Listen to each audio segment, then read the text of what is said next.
Hai Sobat Rebahan, selamat datang di channel hiburan kaum rebahan. Admin akan membacakan kelanjutan dari cerita sebuah novel yang sangat menarik, yang sangat seru, yang sangat menghibur, yang sangat membuat kita penasaran jika tidak mengetahui cerita kelanjutannya, yang sangat layak untuk diikuti dari awal hingga akhir. Sebuah cerita novel yang berjudul The Story of Yi-Chen. Tetapi sebelum melanjutkannya, pastikan kalian sudah subscribe channel ini dan aktifkan lonceng notifikasinya agar tidak ketinggalan jika admin upload video terbaru. Jika kalian menyukai cerita seperti ini, jangan lupa like. Jika berkenan, share juga ke teman lainnya agar teman-teman lainnya juga mendapatkan informasi hiburan di channel ini. Baik, kita lanjutkan di part ke 289 bertepatan dengan bab ke 1373. Kompetisi sanda antar mahasiswa tingkat internasional telah berakhir.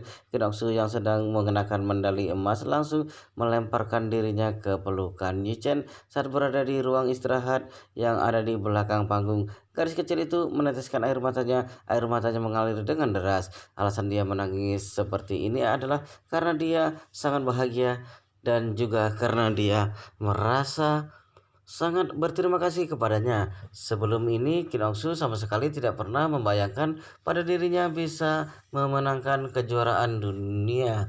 Oleh karena itu, saat ini dia benar-benar merasa sangat bahagia. Kinoksu tahu betul bahwa alasan mengapa dirinya bisa mendapatkan nasib yang baik seperti ini sepenuhnya karena Master Yi yang terus membantunya di belakangnya. Bantuan yang pria itu berikan sangatlah besar sampai dia tidak bisa mendeskripsikannya dengan kata-kata. Ketika dia melemparkan tubuhnya ke pelukan Yichen, Qin Geng dan Qin Aodong perlahan-lahan berjalan meninggalkan ruangan istirahat tersebut. Qin Oksu yang hanya mengenakan atasan olahraganya dan celana pendek memeluk Yichen dengan sangat erat. Dia sama sekali tidak memperdulikan fakta bahwa dirinya adalah seorang gadis yang belum pernah menjalin hubungan asmara dengan seseorang. Sambil memeluk Yichen dengan sangat erat, dia berkata kepadanya sambil menyandarkan kepalanya di dada pria itu. Mas Ardi, aku benar-benar berterima kasih banyak kepada Anda. Kalau bukan karena Anda, aku tidak akan mungkin memenangkan medali emas ini. Yichen menepuk-nepuk punggung Qin Oksu dengan lembut, kemudian berkata dengan sungguh-sungguh, "Kamu harus ingat, semakin besar kemampuan seseorang, maka dia harus mengemban tanggung jawab yang semakin besar pula. Memenangkan kompetisi ini sebenarnya hanya merupakan permulaan bagimu. Setelah ini, kamu harus berlatih lebih keras lagi untuk bertanding di Olimpiade berikutnya. Kalau kamu bisa mendapatkan medali emas lagi di Olimpiade berikutnya, maka kamu benar-benar mengharumkan nama negara kita." Kinoksu langsung berkata, "Mas Ri, aku sama sekali tidak pernah berpartisipasi dalam Olimpiade sebelumnya. Aku tidak tahu apakah komite Olimpiade negara kita akan memandang rendah aku atau tidak. Seperti pertandingan Olimpiade memiliki komite Olimpiade tertentu. Setiap atlet yang berpartisipasi dalam Olimpiade adalah atlet-atlet yang dipilih langsung oleh komite Olimpiade. Begitu dipilih oleh komite Olimpiade, mereka akan bergabung ke dalam tim nasional dan dimasukkan dalam skuad Olimpiade. Orang-orang inilah yang akan mempunyai kesempatan untuk berpartisipasi dalam Olimpiade." Yichen tersenyum dan berkata, "Kamu tenang saja, aku yakin bahwa orang-orang dari komite Olimpiade pasti memperhatikan pertandingan hari ini dengan seksama. Mereka tidak akan melewatkan calon bintang baru sepertimu begitu saja. Jadi aku yakin tidak lama lagi orang-orang dari komite Olimpiade pasti akan datang menemuimu. Benarkah?" Kinoksu bertanya dengan terkejut. "Mas Heri, apa menurut Anda aku benar-benar mempunyai kesempatan untuk berpartisipasi dalam Olimpiade untuk mewakili negara kita?" Yichen berkata dengan yakin, "Menurutku kamu tidak hanya mempunyai kesempatan untuk berpartisipasi dalam Olimpiade, kamu juga mempunyai kesempatan untuk kualifikasi yang lebih dari cukup." Setelah Yichen mengatakan ini, terdengar suara ketukan di pintu ruang istirahat tersebut. Dari luar pintu terdengar suara Qin Geng. "Oksu, penanggung jawab bidang olahraga provinsi kita, Ketua Luo, datang untuk menemuimu." Yichen tersenyum ringan. "Lihatlah, kita baru saja membicarakan ini." Setelah mengatakan ini, Yichen langsung melepaskan dirinya dari pelukan Qin Oksu lalu berjalan ke arah pintu dan membukanya. Di luar pintu ada seorang pria parubaya yang berusia hampir 50 tahun. Setelah memasuki ruangan tersebut, pria itu langsung berkata kepada Qin Aksu dengan sangat semangat, "Nona Qin, permainanmu dalam pertandingan tadi sangat luar biasa. Kamu tidak hanya mengeluarkan kemampuan dengan level yang sangat tinggi, kamu juga telah mengharumkan nama negara kita. Selamat ya." Saat ini pria ini adalah orang yang bertanggung jawab atas bidang olahraga di provinsi, yaitu Ketua Luwu. Seluruh bidang olahraga di provinsi berada di bawah kekuasaannya, dia yang mengelola semuanya. Kinoksu menjawab perkataannya dengan sangat sopan. "Terima kasih atas pujian Ketua Luwu." Ketua Luwu berkata dengan sungguh-sungguh, "Nona Qin, aku baru saja menerima telepon dari komite penyelenggara Olimpiade di Yanjing. Mereka mempercayakan aku untuk mengundangmu secara resmi untuk bergabung dalam tim nasional Sanda untuk Olimpiade berikutnya. Kalau kamu bersedia, kamu bisa segera pergi ke Yanjing untuk mengikuti pelatihan tim nasional pada musim panas tahun depan. Kamu bisa mewakili negara kita untuk berpartisipasi dalam Olimpiade berikutnya. Bagaimana? Apa kamu bersedia?" Begitu mendengar ini, air mata Qin Oksu kembali menetes. Qin Geng juga merasa sangat bahagia, sampai tubuhnya gemetar hebat. Meskipun dia adalah seorang konglomerat yang memiliki jumlah kekayaan puluhan miliar lebih yang bisa memberikan Qin Oksu kehidupan yang baik dan bebas dari rasa khawatir sampai kapanpun, tetapi sebagai seorang ayah, Qin Geng tetap berharap agar putrinya dapat menciptakan kebanggaan dan prestasinya sendiri, berpartisipasi dalam Olimpiade untuk mewakili negaranya dan mengembangkan dan memenangkan medali emas dalam Olimpiade merupakan kebanggaan bagi putrinya sendiri. Tepat pada saat ini, Kim Ok-soo menganggukkan kepalanya dengan sungguh-sungguh, butiran air matanya bahkan sampai jatuh ke udara. Setelah itu, dia menjawab dengan yakin dan penuh semangat, "Aku bersedia." Ketua Luo berkata dengan senang, "Bagus sekali, aku akan menghubungi pihak di Yanjing yang bertugas untuk menangani hal ini. Kalau surat panggilan untuk pelatihan tim nasional sudah keluar, aku akan mengirimkannya ke rumahmu secara pribadi. Aku yakin dengan kekuatan yang kamu miliki, kamu pasti bisa memenangkan medali emas di Olimpiade." Setelah ketua Luo berjalan pergi, ayah dan putri keluarga Qin menangis bersama di ruang istirahat belakang panggung. Qin Geng benar-benar sangat bahagia karena hari ini Qin Ok-soo berhasil memenangkan pertandingan. Hal ini sudah merupakan suatu pencapaian yang sangat besar, tetapi tidak disangka ternyata putrinya bahkan mempunyai kesempatan untuk terpilih sebagai perwakilan negara yang akan bergabung dalam tim nasional untuk berpartisipasi dalam Olimpiade. Setelah menangis cukup lama, Qin Geng berusaha untuk menyeka air matanya. Dia menatap ke arah Chen lalu berkata kepadanya dengan berlutut dengan satu kakinya serta menyatukan kedua tangannya dan menyodorkan ke depan Chen. "Master Yi, semua pencapaian yang kami dapatkan hari ini adalah berkat Master Yi. Master Yi adalah dermawan besar bagi keluarga kami. Terima hormat saya, Master Yi." Qin Ok-soo juga segera mengikuti tindakan ayahnya. Dia berlutut dengan satu kakinya dan berkata, "Mas Ri, tolong Anda terima hormat saya." Ketika menyaksikan ini, Qin Aodong juga tidak berani menunda waktu lagi. Dia juga langsung berlutut dan berkata, "Mas Ri, tolong terima hormat saya." Ichen tersenyum ringan kemudian berkata kepada Qin Ok-soo, "Ok-soo, mulai sekarang kamu harus berlatih lebih keras lagi. Kamu harus mengharumkan nama negara kita pada Olimpiade yang akan datang." Qin Ok-soo yang masih menangis menganggukkan kepalanya dengan sungguh-sungguh sambil berkata dengan tegas, "Master Yi, tenang saja, aku pasti akan berusaha sekuat tenaga untuk mempersiapkan diri sebelum berpartisipasi dalam Olimpiade yang akan datang." Qin Geng tadinya berniat untuk merayakan kemenangan putrinya hari ini dengan mengadakan acara makan-makan di Maison Siang. Dia mengundang Ye Chen untuk ikut. Tetapi saat ini Ye Chen benar-benar sedang tidak mood untuk itu. Jadi dia beralasan kepadanya bahwa dia masih ada urusan di rumah, jadi dia harus pergi meninggalkan gimnasium lebih dulu. Tentu saja dia juga ikut senang atas kemenangan Qin Ok-soo hari ini. Hanya saja begitu teringat bahwa dia masih belum mengetahui bagaimana kondisi itu Nanako. Saat ini kekhawatirannya langsung muncul di dalam hatinya. Ditambah lagi dia bahkan tidak tahu bagaimana cara menghubungi itu Nanako.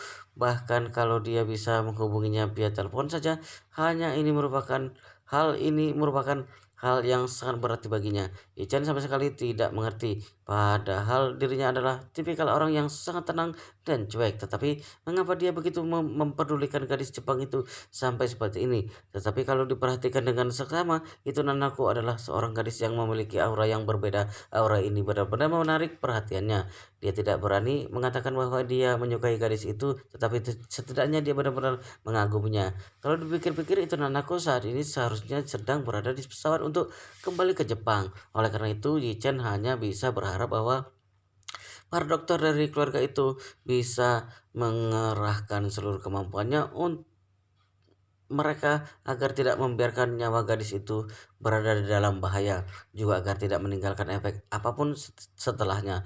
Tepat pada saat ini di handphonenya tiba-tiba berdering, dia mendapat panggilan dari Gu Kyoyi.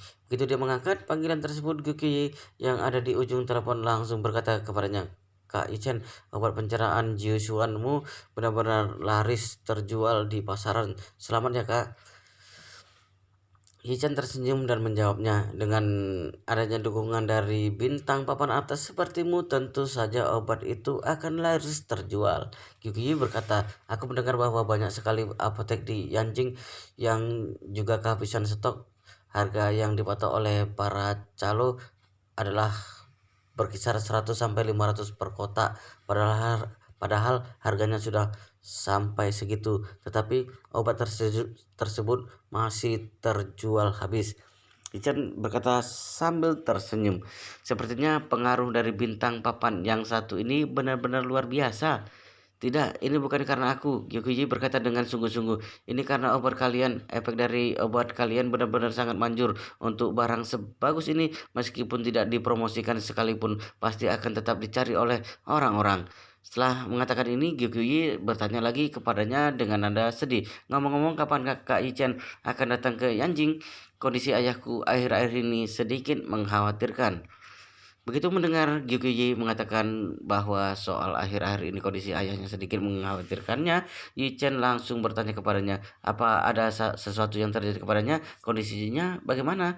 Gyukyuji berkata dengan sedih, "Tidak, masih masalah kanker pankreas yang dideritanya ketika aku kembali ke luar negeri. Waktu itu kondisinya sedikit tidak stabil, tetapi dalam beberapa hari ini terakhir ada tanda-tanda penyebaran yang terus berlanjut. Pihak rumah sakit di Yanjing sudah melakukan yang terbaik untuk menyembuhkannya. Mereka menggunakan radioterapi dan komoterapi serta menggunakan berbagai obat-obatan, tetapi efeknya tidak begitu terlihat." Saat berbicara sampai di sini, Kyugyuji tidak bisa menahan isakannya.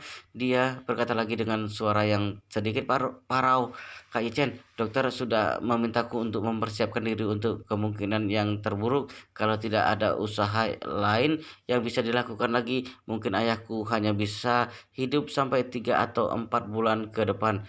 Ichen langsung berusaha untuk menghiburnya. "Hei, kamu jangan sedih. Aku masih optimis dengan kondisi penyakit pamanku.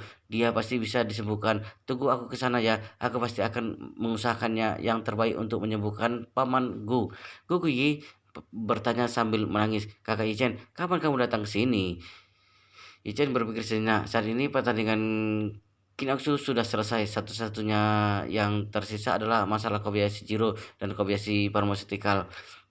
Kalau dia bertindak sesuai dengan rencana yang sudah dibuat, yaitu mengurung Kobayashi Jiro di peternakan anjing dan melepaskan Kobayashi Ichiro agar bisa mewarisi Kobayashi Pharmaceutical, maka dia harus pergi ke Jepang lagi untuk mengawasi Kobayashi Ichiro dan juga mengubah saham Kobayashi Pharmaceutical menjadi atas namanya. Namun, karena saat ini kondisi Gu Yanjong memburuk, jadi dia tidak bisa menunda waktu lagi. Dia harus menunda kepergiannya ke Jepang terlebih dahulu. Dia bisa pergi ke sana setelah pulang dari Yanjing. Begitu memikirkan ini, dia segera berkata kepada Gu Kyoyi, "Untuk saat ini masih ada beberapa hal yang harus aku selesaikan, tetapi tidak lama. Mungkin hanya membutuhkan waktu 1 sampai 2 hari. Setelah menyelesaikan ini, aku akan langsung pergi ke Yanjing." Begitu mendengar ini, Gyokyi langsung menghela nafas lega. Setelah itu dia berkata, "Kakak Izen, kalau begitu aku akan menunggumu di Yanjing. Kamu harus segera ke sini ya. Aku benar-benar takut kalau kondisi ayahku tiba-tiba semakin memburuk." Izen menghiburnya lagi, "Kamu tidak perlu khawatir. Aku pasti akan segera ke sana antara besok atau lusa. Baik, aku menunggumu di sini." Setelah menutup panggilan telepon tersebut, Izen langsung menerima panggilan telepon dari WeChat dari Chen Jekai. Begitu panggilan tersebut terhubung, Chen Jekai langsung berkata dengan sopan padanya, "Tuan Muda, menurut laporan dari informanku, mulai pagi ini di tahun ini ada banyak master dari Jepang yang datang ke sini. Aku mencurigai bahwa mereka semua diperkerjakan oleh Kobayashi Jiro. Kemungkinan besar mereka akan melakukan sesuatu terhadap formasi Jiusuan." Izen berkata dengan santai, seperti dugaan anggota keluarga Kobayashi memang tidak ada yang benar. Kakak beradik ini sama sekali tidak ada bedanya. Begitu melihat sesuatu yang bagus, mereka tidak bisa menahan diri untuk tidak mencurinya. Kalau begitu kita harus memberi mereka pelajaran. Setelah mengatakan ini, Yi Chen berkata lagi, "Perintahkan anak buahmu untuk mengawasi orang-orang dari Jepang yang disebut master ini. Cari tahu sebenarnya apa yang mereka rencanakan. Pada saat yang tepat nanti, ikutlah denganku untuk memberi pelajaran kepada orang-orang yang Jepang ini, sekaligus untuk membuat Kobayashi Jiro menetap di Jenling, kota yang sangat ramah." Senjakai tersenyum dan berkata, "Tuan Muda, Anda ingin membuat Kobayashi Jiro tetap berada di Jinling juga? Kalau kedua putra dari keluarga Kobayashi ada di tangan kita, bukankah itu artinya keluarga Kobayashi hanya ibarat sekumpulan naga tanpa kepala?" Chen berkata sambil tersenyum, "Aku akan membuat Kobayashi Ichiro tetap berada di Jinling, lalu memulangkan Kobayashi Ichiro ke negaranya. Keluarga Kobayashi mempunyai kapasitas produksi yang begitu tinggi, tentu saja aku tidak mungkin melepaskan mereka begitu saja. Jadi aku membutuhkan sebuah boneka yang patuh kepadaku untuk menyelesaikan semua ini." Biar bagaimanapun, Chen adalah orang yang sangat pintar. Begitu mendengar ini, dia langsung bisa mengetahui rencana Chen, jadi dia tidak bisa menahan diri untuk tidak berseru, "Metode yang Tuan Muda gunakan benar-benar sangat bagus." Chen tersenyum ringan, "Bantu aku untuk mengawasi semuanya. Segera hubungi aku jika ada pergerakan." "Baik Tuan Muda." Ketika Chen kembali ke rumah, ibu mertuanya Malan sedang menyiapkan makan siang. Sedangkan ayah mertuanya Xiao Changkun beserta istrinya Xiao Churan saat ini masih belum pulang. Begitu melihat kedatangan Ye Chen, Malan bergegas menghampirinya, kemudian berkata kepadanya sambil tersenyum ramah, "Menantuku yang baik, efek dari produk perawatan kulit yang mengandung kaviar yang kamu berikan kepadaku benar-benar sangat bagus. Aku sama sekali tidak pernah menggunakan produk sebagus ini sebelumnya." Ichen tersenyum tipis. "Baguslah kalau begitu." Malan tersenyum penuh arti kepadanya, lalu berkata, "Menantuku yang baik, ibu ingin membicarakan sesuatu denganmu, apakah boleh?" Ichen mengangguk-angguk dan berkata, "Ibu, katakan saja." Malan langsung berkata lagi, "Jadi begini, meskipun satu set produk perawatan kulit ini isinya sangat banyak, tetapi ketika ibu sudah menggunakannya sampai habis, ibu takut kalau efek anti penuaan pada wajah ibu ini akan langsung menghilang begitu ibu tidak menggunakannya selama beberapa hari. Jadi maksud ibu adalah apakah kamu bisa membelikan ibu satu set lagi sebelum produk perawatan ibu yang ada sekarang ini habis terpakai?" Zen memahami maksud perkataan ibu mertuanya. Manan takut kalau produk perawatan kulit yang dia miliki sudah habis, lalu dia tidak bisa memakainya lagi. Jadi dia meminta kepadanya untuk membelikan satu set lagi lebih awal untuk mengantisipasi seandainya dia kehabisan produk perawatannya yang lama. Sejujurnya produk perawatan kulit yang seharga hampir 400.000 ini sama sekali bukan apa-apa baginya, tetapi biar bagaimanapun uang segitu bukanlah jumlah uang sedikit, jadi dia tidak bisa menuruti permintaan Malan begitu saja. Kalau Malan bersikap baik kepadanya, tentu saja hal ini sama sekali tidak masalah baginya. Tetapi kalau wanita itu tidak bersikap baik kepadanya, jangankan produk perawatan kulit yang seharga semahal ini, bahkan hanya satu botol produk kecantikan yang harganya murah saja dia tidak akan rela membelikannya untuk Malan. Jadi dia berkata kepada Malan dengan santai, "Bu, aku soal ini kita lihat nanti saja ya. Produk perawatan kulit yang ibu miliki sekarang paling tidak bisa digunakan sampai setengah tahun lebih, bukan saat produk perawatan ibu sudah hampir habis nanti kita baru akan membicarakannya masalah ini lagi. Malan juga merupakan orang yang sangat pintar, jadi dia langsung bisa memahami maksud perkataan Yichen. Pria itu pasti ingin melihat dan menilai cara dia bersikap kepadanya terlebih dahulu. Setelah itu baru akan membuat keputusan. Jadi Malan buru-buru berkata kepadanya sambil tersenyum, menantuku yang baik, kamu tenang saja. Setelah ini ibu pasti akan menuruti segala perkataanmu. Kalau kamu menyuruh ibu pergi ke timur, ibu tidak akan pergi ke barat. Setelah mengatakan ini, dia langsung berkata lagi, menantuku yang baik, ibu sudah memasakkan tumis iga untuk makan siangmu. Setelah ini ibu akan memasakkan tumis ikan layur untuk tambahan lauknya. Yichen mengangguk lalu berkata, Bu, besok ibu harus meningkatkan makanan yang ada di rumah. Jangan terus memasak masakan rumahan. Ibu sesekali harus memasak beberapa makanan yang mewah dan lezat.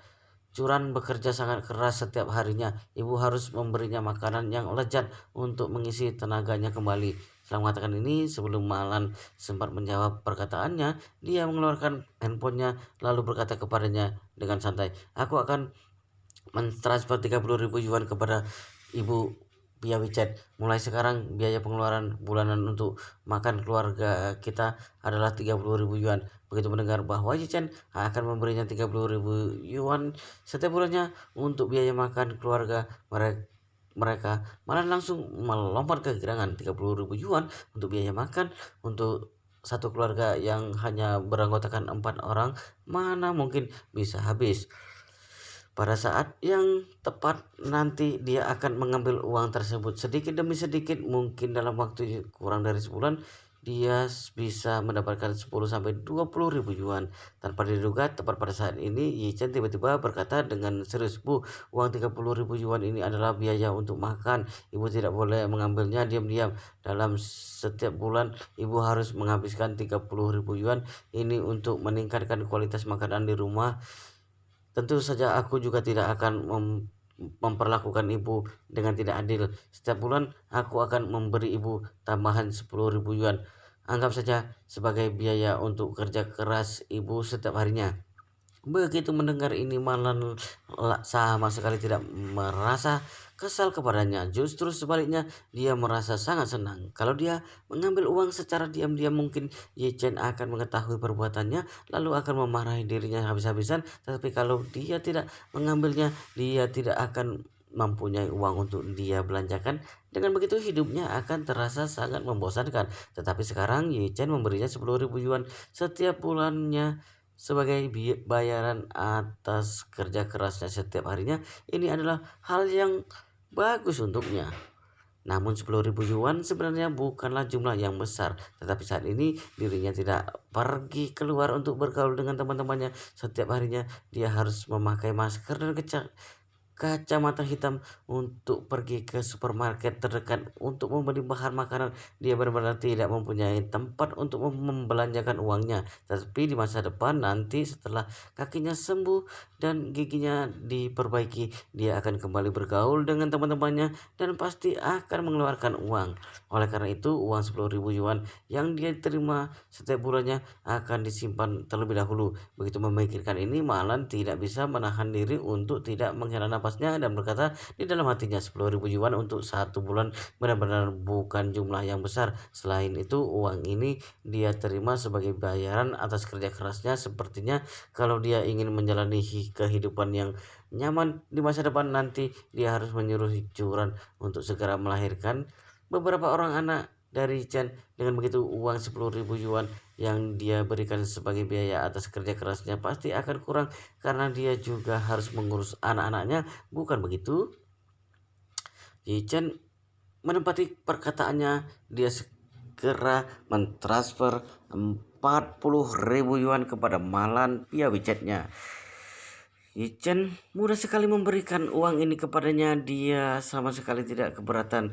Hal ini membuat Malan semakin yakin bahwa apa yang dikatakan menantunya ini kepadanya sama sekali bukan lelucon. Kalau Securan benar-benar melahirkan anak darinya, maka Ye Chen pasti akan bisa memberikan uangnya dengan lebih mudah lagi. Begitu memikirkan ini, Malan menjadi semakin yakin. Aku tidak bisa diam saja. Malam ini aku harus mencari kesempatan untuk berbicara dengan Curan.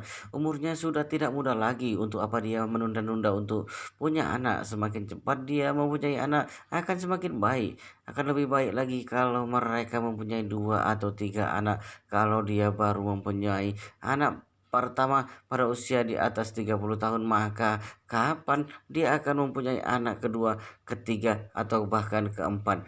Kalau menurutku tentu saja akan lebih baik kalau anaknya adalah anak perempuan, karena dengan begitu jumlah uang yang akan aku dapatkan menjadi lebih banyak. Pada sore harinya Malan dengan sangat sadar pergi ke supermarket untuk membeli bahan-bahan makanan yang berkualitas tinggi. Dia membeli penyu liar, daging sapi impor berkualitas tinggi, dan kepiting air tawar berukuran besar. Dalam satu hari Malan harus menghabiskan 1.000 yuan untuk biaya memasak. Dia benar-benar tidak berani mengambil uang tersebut sepeser pun.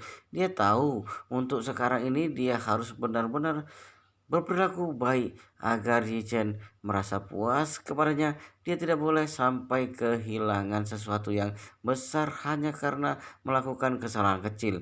Pada sore menjelang malam harinya, begitu Securan pulang ke rumah setelah bekerja seharian, dia terkejut saat melihat meja makan di rumah dipenuhi dengan berbagai hidangan mewah. Dia sama sekali tidak pernah menyangka bahwa ibunya akan membeli bahan-bahan makanan semahal ini. Ditambah lagi dia pasti juga bekerja sangat keras untuk memasak semua hidangan ini. Bahkan si Cangkun juga tidak kalah terkejut darinya. Dia berpikir di dalam hatinya, ada apa dengan Malan hari ini? Apa dia salah minum obat? Sambil mempersilahkan seluruh anggota keluarganya untuk makan malam, Malan berkata sambil tersenyum, aku beritahu kalian semua, hari ini anggaran biaya untuk makan keluarga kita dalam satu hari adalah 1.000 yuan, dan aku pasti akan berusaha semampuku untuk membuat makanan yang lebih dan lebih baik lagi setiap harinya. Securan berkata dengan terkejut, apa bu? Anggaran biaya untuk makan adalah 1.000 yuan untuk satu harinya? Itu artinya dalam sebulan akan menghabiskan 30.000 yuan. Siapa orang yang akan menghabiskan uang sebanyak itu hanya untuk makan? Ditambah lagi, dari mana ibu mendapatkan uang sebanyak itu? Malan langsung menunjuk ke arah Yichen, kemudian berkata sambil tersenyum, tentu saja dari menantuku yang baik, Yichen. Yichen mengatakan bahwa sekarang ini kamu ingin mulai mempersiapkan kehamilan, jadi tubuhmu itu harus diisi dengan makanan-makanan yang lezat agar tenagamu pulih kembali. Begitu mendengar ini, wajah Securan langsung memerah. Dia menatap ke arah Yichen dengan malu-malu lalu mengomelinya. Yichen, omong-omong apa kamu katakan pada ibu? Omong kosong apa yang kamu katakan kepada ibu? Kapan aku mengatakan bahwa aku ingin mulai mempersiapkan kehamilan? Yichen segera mengklarifikasi perkataan ibu mertuanya. Istriku, maksudku bukan seperti itu. Jadi begini, setiap hari kamu disibukkan dengan berbagai urusan kantor, bukan? Kamu pasti kelelahan karena bekerja sangat keras. Jadi aku ingin meningkatkan standar makanan di rumah ini agar tenagamu bisa pulih kembali. Aku tidak bermaksud untuk menyuruhmu untuk mempersiapkan kehamilan. Malah melambaikan tangannya. Sekarang ini sudah saatnya kalian berdua bersiap untuk mempunyai anak. Hal semacam ini tentu saja harus dipersiapkan sedini mungkin. Cucuran tidak tahu harus bagaimana, dia hanya bisa menjawab, ibu tidak perlu mengkhawatirkan soal ini. Secangkun yang berdiri di sampingnya juga tidak bisa menahan hela napasnya. Curan, meskipun aku tidak pernah setuju dengan perkataan ibumu, tetapi untuk kali ini aku setuju dengannya. Usiamu sudah tidak muda lagi, Ichen juga demikian. Sekarang ini sudah waktunya untuk kalian mempunyai anak. Wajah Securan menjadi semakin memerah. Dia berkata, untuk sekarang ini kalian berdua tidak perlu memikirkan soal ini dulu. Saat ini pekerjaanku di kantor sedang banyaknya. Aku benar-benar sangat sibuk. Banyak sekali proyek yang sedang berada di dalam antrean untuk dipromosikan. Kalau aku hamil pada saat ini, lalu bagaimana dengan pekerjaanku? Aku tidak bisa menyerahkan pekerjaanku ini kepada rekan kerjaku. Ditambah lagi saat ini perusahaan sudah berkembang sangat pesat. Aku mempunyai karyawan belasan orang. Aku tidak bisa tiba tiba-tiba meninggalkan pekerjaanku dengan lepas tangan begitu saja, bukan? Kichen juga membuka suara. Ayah, ibu, dan Julan akan merencanakan hal ini secara perlahan. Kalian berdua tidak perlu mengkhawatirkan ini. Xiao Changkun menganggukkan kepalanya, kemudian berkata sambil menghela napasnya, untuk sekarang ini kalian berdua sangat fokus pada karir. Ini merupakan hal yang bagus. Aku tahu itu, tapi kalian tidak boleh terlalu memforsir diri kalian. Kalian harus selalu memikirkan kesehatan kalian, harus makan dengan teratur dan mendapatkan istirahat yang cukup. Wow, luar biasa sekali guys, ceritanya sangat seru, sangat menarik, sangat menghibur, sangat membuat kita penasaran jika tidak mengetahui cerita kelanjutannya. Tetapi sepertinya kita akan lanjutkan di part berikutnya di video selanjutnya. Pastikan kalian sudah subscribe channel ini dan aktifkan lonceng notifikasinya agar tidak ketinggalan jika admin upload video terbaru. Jika kalian menyukai cerita seperti ini, jangan lupa like, jika berkenan share juga ke teman-teman lainnya agar teman-teman lainnya juga mendapatkan informasi dan hiburan seperti ini di channel ini. Baik, kita lanjutkan di part berikutnya di video selanjutnya.